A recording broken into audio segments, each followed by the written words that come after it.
ಜ್ಞಾನಾನಂದಮಯಂ ದೇವಂ ನಿರ್ಮಲಸ್ಫಟಿಕಾಕೃತಿಂ ಆಧಾರಂ ಸರ್ವವಿದ್ಯಾನಾಂ ಹಯಗ್ರೀವಮುಪಾಸ್ಮಹೆ. ನನ್ನ ಸಮಸ್ತ ಧರ್ಮವಾಣಿ ವೀಕ್ಷಕರೆಲ್ಲರಿಗೂ ಕೂಡ ವಿಭಾ ಶೆಟ್ಟಿ ಮಾಡುವ ನಮಸ್ಕಾರಗಳು. ಮಾಸ ಭವಿಷ್ಯ ಕಾರ್ಯಕ್ರಮಕ್ಕೆ ತಮಗೆಲ್ಲರಿಗೂ ಸ್ವಾಗತ.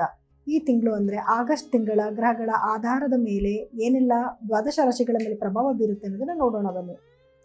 ಇನ್ನು ಮಕರ ರಾಶಿಯವರಿಗೆ ಆಗಸ್ಟ್ ತಿಂಗಳ ಭವಿಷ್ಯ ಹೇಗಿರುತ್ತೆ ಅಂತ ನೋಡಿದ್ರೆ ನೋಡಿ, ಮಕರ ರಾಶಿಯವರಿಗೆ ಇನ್ನು ಗುರುವಿನ ನೇರ ದೃಷ್ಟಿ ಲಗ್ನದ ಮೇಲೆ ಬೀಳ್ತಿದೆ, ಗುರುಬಲ ಬಂದಿದೆ, ಅಂದ್ಕೊಂಡಿರೋಂಥ ಕೆಲಸಗಳನ್ನ ಈಸಿಯಾಗಿ ಮಾಡ್ಕೊಂಡು ಹೋಗ್ಬೋದು. ಇನ್ಮೇಲೆ ನಿಮಗೆ ದಿನಗಳು ಪ್ರತಿ ದಿನವೂ ಕೂಡ ಒಳಿತಾಗ್ತಾ ಹೋಗ್ತಾ ಇರುತ್ತೆ. ಒಳ್ಳೆ ದಿನ ಯೋಚನೆ ಮಾಡಿ, ಖಂಡಿತವಾಗ್ಲೂ ನಿಮ್ಮ ಜೀವನದಲ್ಲಿ ಒಳ್ಳೆಯದೇ ನಡೆಯುತ್ತೆ. ಇಷ್ಟು ದಿವಸ ಒಂದಲ್ಲ ಒಂದು ರೀತಿ ಸಮಸ್ಯೆಗಳು, ಯಾಕಂದರೆ ಕೇತು ಬೇರೆ ನಿಮಗೆ ಎಂಟ್ರಲ್ಲಿ ಕೂತ್ಕೊಂಡಿರೋದ್ರಿಂದ ಆಪ್ರೇಷನ್ಗಳಾಗೋ ಚಾನ್ಸಸ್ ಇರುತ್ತೆ, ಆರೋಗ್ಯದಲ್ಲಿ ಮೇಜರ್ ಪ್ರಾಬ್ಲಮ್ಗಳಾಗುವಂಥ ಚಾನ್ಸಸ್ ಇರುತ್ತೆ. ಅದೆಲ್ಲದಕ್ಕೂ ಕೂಡ ಗುರು ದೃಷ್ಟಿ ಬೀಳ್ತಾ ಇರೋದ್ರಿಂದ ಇನ್ಮೇಲೆ ಕ್ರಮೇಣವಾಗಿ ಕಮ್ಮಿ ಆಗೋದು, ಆರೋಗ್ಯ ಸುಧಾರಣೆ ಆಗುವಂಥದ್ದು, ಮನೇಲಿ ಶುಭ ಕಾರ್ಯಗಳಾಗುವಂಥದ್ದು, ಹೋಮ ಆಗಿರ್ಬೋದು, ಅಥವಾ ಮನೇಲಿ ಯಾವುದಾದ್ರೂ ಯಾರು ಮದುವೆ ಸೆಟ್ ಆಗುವಂಥದ್ದಾಗಿರ್ಬೋದು, ಅಥವಾ ಯಾವುದಾದ್ರೂ ಒಂದು ಶುಭ ಕಾರ್ಯಗಳು ಮನೆಯಲ್ಲಿ ನಡೀತಾ ಹೋಗ್ತಾ ಇರುತ್ತೆ. ಆದರೆ ನೀವು ಮಾತಾಡಬೇಕಾದ್ರೆ ಮಾತ್ರ ತುಂಬ ಕೇರ್ಫುಲ್ ಆಗಿರಬೇಕು. ಯಾಕಂದರೆ ರಾಹು 2ನೇ ಮನೇಲಿದ್ದಾನೆ, ಹೆಂಗಂದ್ರಂಗೆ ಮಾತಾಡ್ಬಿಡೋದು, ನಿಮ್ಮ ಮಾತೇ ನಿಮಗೆ ಮೃತ್ಯು ಆಗಬಹುದು. ಸ್ವಲ್ಪ ಎಷ್ಟು ಸಾಫ್ಟಾಗಿ ಮಾತಾಡ್ತೀರೋ ಅಷ್ಟು ಒಳ್ಳೆಯದು.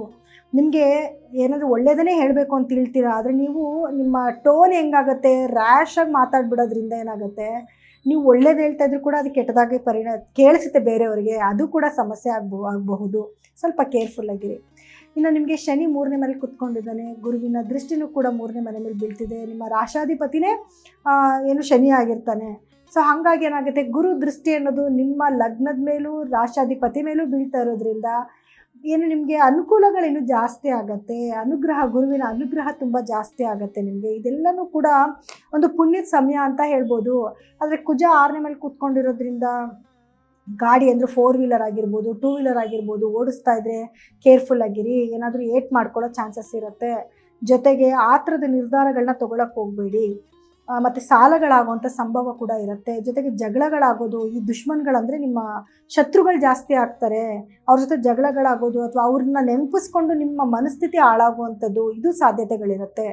ಇನ್ನು 7ನೇ ಮನೇಲಿ ಗುರು ಇರೋದ್ರಿಂದ ಗಂಡ ಹೆಂಡತಿ ಮಧ್ಯದಲ್ಲಿ ಇದ್ದಂಥ ವೈಮನಸ್ಸುಗಳು ಕ್ರಮೇಣ ಕಮ್ಮಿಯಾಗಿ ಒಬ್ಬರ ಮೇಲೊಬ್ಬರಿಗೆ ಗೌರವ, ಪ್ರೀತಿ, ವಿಶ್ವಾಸನೂ ಕೂಡ ಜಾಸ್ತಿ ಆಗ್ತಾ ಹೋಗ್ತಾ ಇರುತ್ತೆ. ಇನ್ನು ಬಿಸ್ನೆಸ್ ಅಂತ ಬಂದಾಗ ಬಿಸ್ನೆಸ್ಸಲ್ಲಿ ಸಣ್ಣ ಪುಟ್ಟ ವೇರಿಯೇಷನ್ ಆಗ್ತಾನೆ ಇರುತ್ತೆ. ಯಾಕಂದರೆ ಬುಧ ಏನು ಒಂದೇ ಥರ ಇರೋದಿಲ್ಲ, ಯಾಕಂದರೆ ರೆಟ್ರೋಗ್ರೇಡ್ ಆಗೋದು, ಕಂಬಸ್ಟ್ ಆಗೋದು, ಇದೆಲ್ಲ ಆಗ್ತಾ ಇರೋದ್ರಿಂದ ಆ ಥರ ಒಂದು ವೇರಿಯೇಷನ್ಸ್ ಕೂಡ ಆಗ್ತಾನೆ ಇರುತ್ತೆ. ಇನ್ನು ನಿಮಗೆ ಏನು ಕೇತು ಅಂತ ನೋಡೋಕ್ಕೆ ಬಂದಾಗ, ಕೇತು ಅದೇ ನಾನು ಆಗಲೇ ಹೇಳಿದೆ, 8ನೇ ಮನೆಯಲ್ಲಿದ್ದಾನೆ, ಆಪ್ರೇಷನ್ಗಳಾಗೋ ಚಾನ್ಸಸ್ ಇರುತ್ತೆ, ಸ್ವಲ್ಪ ಆರೋಗ್ಯದ ಸಮಸ್ಯೆ ಬರ್ಬೋದು, ನೋಡ್ಕೊಳ್ಳಿ ಅಂತ. ಆದರೆ ಶುಕ್ರ 9ನೇ ಮನೇಲಿ ಇದ್ಕೊಂಡು ಒಳ್ಳೆ ಫಲಗಳನ್ನ, ಒಳ್ಳೆ ಅದೃಷ್ಟನ ತೊಗೊಂಬಂದು ನಿಮಗೆ ಕೊಡ್ತಾನೆ. ಆದರೆ ನೀಚ ಸ್ಥಾನದಲ್ಲಿ ಕುತ್ಕೊಂಡಿರೋದ್ರಿಂದ ಹೆಣ್ಣು ಮಕ್ಕಳ ಆರೋಗ್ಯಕ್ಕೆ ಅಷ್ಟು ಒಳ್ಳೆಯದಲ್ಲ, ಸ್ವಲ್ಪ ಆರೋಗ್ಯದ ಕಡೆನೂ ಗಮನ ಕೊಡಬೇಕಾಗಿ ಬರುತ್ತೆ. ಆದರೆ ಅದೃಷ್ಟಕರವಾದ ಬದಲಾವಣೆ ಅಂತೂ ಆಗುತ್ತೆ. ಒಳ್ಳೊಳ್ಳೆ ಕೆಲಸಗಳನ್ನ ಮಾಡ್ತೀರಾ, ಒಳ್ಳೊಳ್ಳೆ ವಿಚಾರಗಳು ನಿಮ್ಮ ಕಿವಿಗೆ ಬೀಳ್ತಾ ಇರುತ್ತೆ. ಇದರಿಂದ ಖಂಡಿತವಾಗ್ಲೂ ಒಳ್ಳೆ ಹ್ಯಾಪಿನೆಸ್ ಕೂಡ ನೀವು ನೋಡ್ಬೋದು.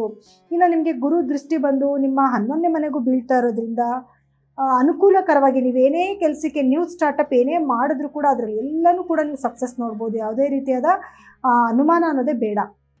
ಪರಿಹಾರ ಏನು ಮಾಡ್ಕೋಬೇಕು, ಕೆಲವೊಂದು ಸಣ್ಣ ಪುಟ್ಟ ಸಮಸ್ಯೆನೂ ಇದೆ ಅಲ್ವಾ, ಅದಕ್ಕೂ ಪರಿಹಾರ ಮಾಡ್ಕೋಬೇಕಲ್ವಾ. ಏನು ಮಾಡಬೇಕು ಅಂತ ನೋಡಿದಾಗ ಮೊದಲನೇದಾಗಿ ಗುರುಗಳ ಆರಾಧನೆ ಜಾಸ್ತಿ ಮಾಡ್ಕೊಳ್ಳಿ. ಗುರು ತುಂಬ ಚೆನ್ನಾಗಿದ್ದಾರೆ, ಒಳ್ಳೆ ಅನುಗ್ರಹ ಕೊಡ್ತಾ ಇದ್ದಾರೆ, ಅದನ್ನು ಸದುಪಯೋಗ ಪಡಿಸ್ಕೊಳ್ಳಿ. ಪ್ರತಿ ಗುರುವಾರ ಗುರುಗಳ ದೇವಸ್ಥಾನಕ್ಕೆ ಹೋಗಿ ಗುರುಗಳ ಆಶೀರ್ವಾದ ತೊಗೊಂಡು ಬನ್ನಿ.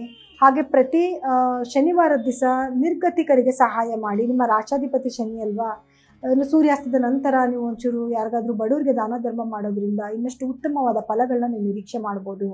ಕೇತುವಿನ ಆರಾಧನೆ ಜಾಸ್ತಿ ಮಾಡಿಕೊಡಿ, ಅಂದರೆ ಗಣಪತಿ ಧ್ಯಾನ ಮಾಡೋದಾಗಿರ್ಬೋದು, ಅಥವಾ ಪ್ರತಿ ಮಂಗಳವಾರದ ದಿವಸ ಬೀದಿ ನಾಯಿಗಳಿಗೆ ಆಹಾರ ಹಾಕೋಂಥದ್ದಾಗಿರ್ಬೋದು. ಅದೆಲ್ಲನೂ ಕೂಡ ನಿಮಗೆ ಸಮಸ್ಯೆಗಳೇನೋ ಸಣ್ಣ ಪುಟ್ಟ ಬರುತ್ತೆ ಅಂತಂದರೆ ಅದು ಕಮ್ಮಿ ಆಗೋದಕ್ಕೆ ಅನುಕೂಲಗಳಾಗುತ್ತೆ.